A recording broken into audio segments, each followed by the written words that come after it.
आज हम बात करने वाले हैं एक ऐसे फैसले के बारे में, एक ऐसी घोषणा के बारे में जिसमें अमेरिका ही नहीं बल्कि पूरी दुनिया के बाजारों, गवर्नमेंट, इकोनॉमीज को झटका दे दिया है।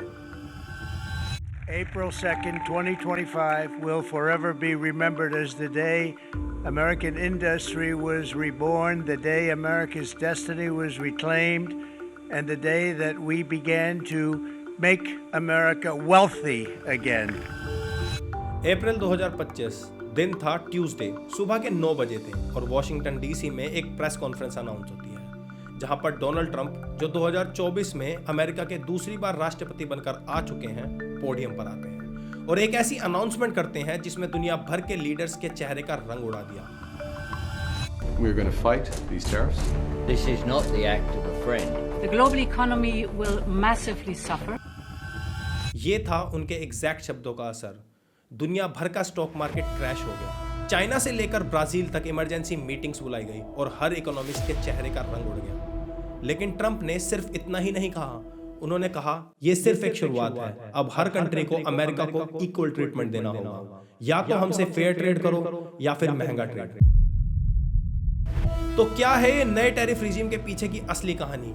कौन से देश पर कितनी मार पड़ी? और सबसे बड़ा सवाल ये है कि इससे फायदा होगा या दुनिया भर में बर्बादी। इस टॉपिक के बारे में डिटेल में जानने के लिए हमारे वीडियो के अंत तक जरूर बने रहें।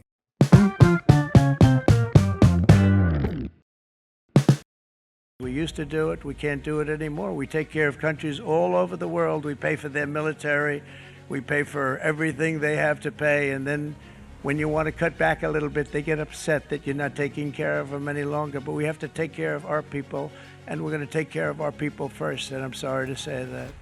उसी दिन ट्रंप ने एक और पेपर उठाया जिसमें लिखा था special tariff order for 57 countries in the world. उसमें चाइना भी था जिस पर 145% से ज़्यादा का इंपोर्ट टैरिफ लगाया गया। मतलब चाइनीज प्रोडक्ट जो पहले $800 के आते थे वो अब $2000 से भी ज़्यादा के मिलेंगे। Mexico, Germany, Vietnam, even India को अलग अलग कैटेगरीज में डालकर उन पर 30 से लेकर 90% तक अलग अलग टैरिफ कैटेगरी में उन्हें डाला गया। ट्रंप ने कहा this is economy war, we are taking back control. ये सिर्फ एक पॉलिसी नहीं थी, ये एक चैलेंज था दुनिया भर के हर ट्रेड पार्टनर के लिए। और इसके पीछे का पॉलिटिकल गेम, बिजनेस कैलकुलेशन और हिडन टारगेट क्या थे, वो सब अभी बाकी है। आज जहां दुनिया डोनाल्ड ट्रंप के नए टैरिफ से कांप रही है, वहीं जरूरत है इसे समझने की कि ये कहानी अभी की नहीं है, सदियों पुरानी है। टैरिफ अमेरिका के डीएनए का हिस्सा है और इस कहानी की शुरुआत होती है ईयर 1789 से। सोचिए, एक नई आजाद हुई कंट्री जिसका नाम यूनाइटेड स्टेट ऑफ अमेरिका है, ना कोई इनकम टैक्स, ना सेल्स टैक्स। गवर्नमेंट के पास पैसा लाने का सिर्फ एक ही तरीका, टैरिफ। और इसीलिए 1789 में लगाया गया अमेरिका का पहला फेडरल टैरिफ। ये सिर्फ एक फाइनेंशियल डिसीजन नहीं था, ये एक पॉलिटिकल सर्वाइवल टूल था। 19वीं सेंचुरी तक आते आते ये टैरिफ बन गया एक शील्ड जिसमें अमेरिका अपनी इंडस्ट्रीज को फॉरेन माल के फ्लड से बचाता था।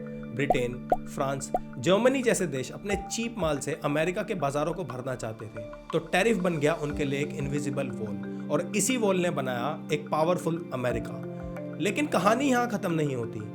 1861 में आया मॉरल टैरिफ, जिसे कुछ हिस्टोरियंस कहते हैं अमेरिकन सिविल वॉर का इग्निशन पॉइंट। साउथ के स्टेट्स जो इंपोर्ट पर डिपेंडेंट थे उन्हें अपोज किया गया और नॉर्थ के स्टेट जहां इंडस्ट्रीज थी उन्हें सपोर्ट। ये इकोनॉमिक डिसीजन बन गया एक सिविल वॉर का ट्रिगर।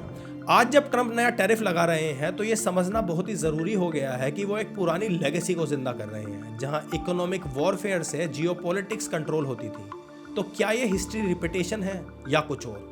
अब बात करते हैं अमेरिका के सबसे बड़े कॉम्पिटिटर चाइना के ऊपर कितना % टैरिफ लगाया गया है। चाइना के ऊपर 145% से भी ज्यादा टैरिफ लगाया गया है। चाइना के ऊपर तो मानो इकोनॉमिक न्यूक्लियर बॉम्ब ही गिरा दिया गया। 145% का tariff on electronic, steel, solar panel, toys and furniture, सब कुछ का एक रीजन है। ट्रंप के हिसाब से चाइना एक इंटेलेक्चुअल प्रॉपर्टी की चोरी करता है, चीप लेबर के थ्रू मार्केट फ्लड करता है और करेंसी मैनिपुलेशन करके अनफेयर एडवांटेज उठाता है।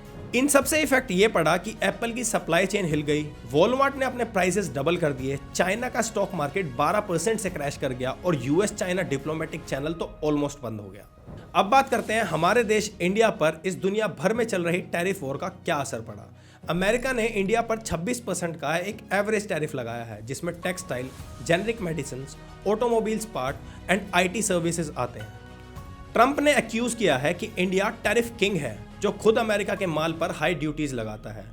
ट्रंप ने आईटी आउटसोर्सिंग पर भी अटैक किया है। ट्रंप चाहते हैं कि अमेरिकन यूथ को वापस टेक जॉब्स मिलें, इसीलिए उन्होंने इंडिया के आईटी सेक्टर पर भी काफ़ी टैरिफ लगाया है, जिसका इफेक्ट ये है कि टीसीएस, इन्फोसिस जैसी फर्म्स के यूएस कॉन्ट्रैक्ट कैंसिल हो रहे हैं। फार्मा सेक्टर के एक्सपोर्ट रेवेन्यू 40% लॉस में है और इसी तरह दुनिया भर के बाकी देशों पर भी बहुत ज़्यादा इम्पैक्ट पड़े हैं।